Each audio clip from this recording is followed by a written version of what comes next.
और को आप याद कीजिए, जब 8 नवंबर 2016 को जब देश के प्रधानमंत्री अचानक टीवी पे लाइव आते हैं और बोलते हैं जितने भी चलन नोट है 500 और 1000 का नोट उसे बंद कर दिया जाता है, और इसके लिए 2 महीना या 50 दिन के लिए टाइम दिया गया था।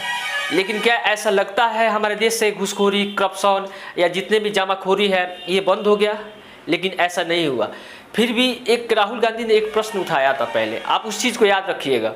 प्रश्न ये पूछा था, क्या भारत सरकार या बीजेपी की सरकार इस चीज़ पे गौर करती है, जैसे कि क्या 500 या 1000 के नोटों से इस देश में अगर घूसखोरी खत्म हो जाए, जमाखोरी बंद हो जाए, करप्शन बंद हो जाए, तो क्या 2000 से नहीं हो सकता है? लेकिन उसी बात को सत्य निकला।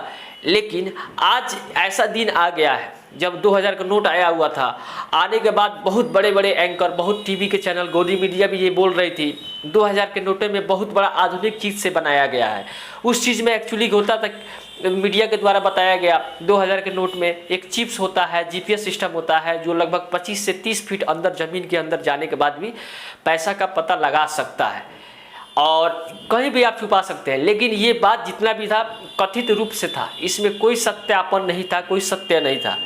इसी बात को हम लोग आज देखने का प्रयास करते हैं।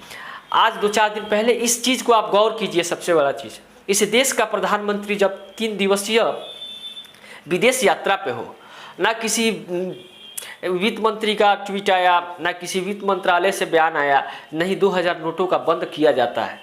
लेकिन इस चीज़ को हम लोग देखना है, ये है कि आखिर ऐसा क्यों चल रहा है। इस देश में लगभग रिजर्व बैंक ने ये घोषणा किया 2000 का नोट बंद कर दिया जाता है। इसके लिए हालांकि समय दिया गया है 30 सितंबर तक आप बंद कर सकते हैं, इसको जमा करा सकते हैं। तो एक नया प्रचलन ये नहीं है, लेकिन हमारे देश में इससे भी पहले नोट बंद हुआ था। आप उस चीज़ को याद कीजिए, जिस समय हमारा देश आज़ाद नहीं हुआ था, लगभग 1946 में, उस समय भी 5000 का नोट हुआ करता था, उसको भी बंद किया गया था। लेकिन 1938 ईस्वी में आप ध्यान रखिएगा, इस चीज़ को लगभग 10,000 का नोट भी छापा गया था भारतीय रिजर्व बैंक के द्वारा। लेकिन छापने के बाद 1978 ईस्वी में मोरारी भाई देसाई के जब गवर्नमेंट आई इस देश में, तो 10,000 नोटों को बंद कर दिया गया था। तो ये नई पुरानी नहीं है। लेकिन क्या आपको लगता है 2000 को नोट बंद कर देने से देश का अर्थव्यवस्था सुधर जाए या देश का घूसखोरी खत्म हो जाए, करप्शन खत्म हो जाए? ऐसा कुछ नहीं है।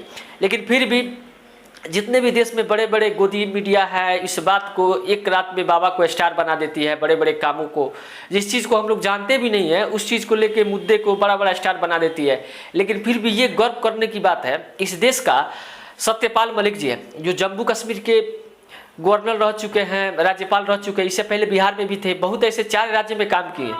उन्होंने एक ऐसा काम किया था जो देश के लिए एक आवाज़ उठाई थी। जो सीआरपीएफ के जवान हमारे मरे हुए थे पुलवामा में, मरने के बाद वहाँ पे उन्होंने एक इस चीज़ को दिया था, एक फैक्स दिया हुआ था गृह मंत्रालय में, जो अगर हमारे देश के इस सीआरपीएफ जवान को अगर एयरक्राफ्ट मिल जाता तो शायद उनकी जान नहीं जाती। तो इसी चीज़ को उस समय के रक्षा मंत्री हुआ करते थे राजनाथ सिंह जी, उन्होंने ये चीज़ बताया, नहीं सत्यपाल मलिक जी आप चुप रहिए, इस चीज़ को दिखाइएगा, बताइएगा। शायद उन्हीं के गलती की वजह से हमारे देश के जितने भी 40 जवान शहीद हुए थे, उन्हीं के वजह से। तो इसी चीज़ को हम लोग को बताने के लिए सबसे भटकाने के काम करती है। इस चीज़ का आप कल्पना नहीं कर सकते हैं। सत्यपाल मलिक जी हो या उनके ऊपर भी सीबीआई का छापा पड़ गया, ईडी का छापा पड़ गया और बहुत बड़े बड़े इनकम टैक्स का भी छापा पड़ता है। उसके खिलाफ या उसके बगावत में जो भी पार्टी काम करती है, ये सच्चाई बताने का प्रयास करती है, उस चीज़ को खरीद लिया जाता है या तो उसको सीबीआई, ईडी, बड़े बड़े जांच एजेंसियों के द्वारा दुरुपयोग किया जाता है। आप इस चीज़ को भी देख सकते हैं। इस देश में 4 पत्रकार ऐसे हैं, जो पहला है अजीत अंजुम जी हैं, रवीश कुमार जी हैं, उसके बाद अभिसार शर्मा जी है, जो देश के लिए बहुत बड़ा एक सही मुद्दा दिखाने का प्रयास किया। करने के बाद उनको या टीवी चैनल को खरीद लिया गया या उनको हटवा दिया गया। तो ऐसे ऐसे चीज़ देश में लगातार मुद्दे चलते रहते हैं।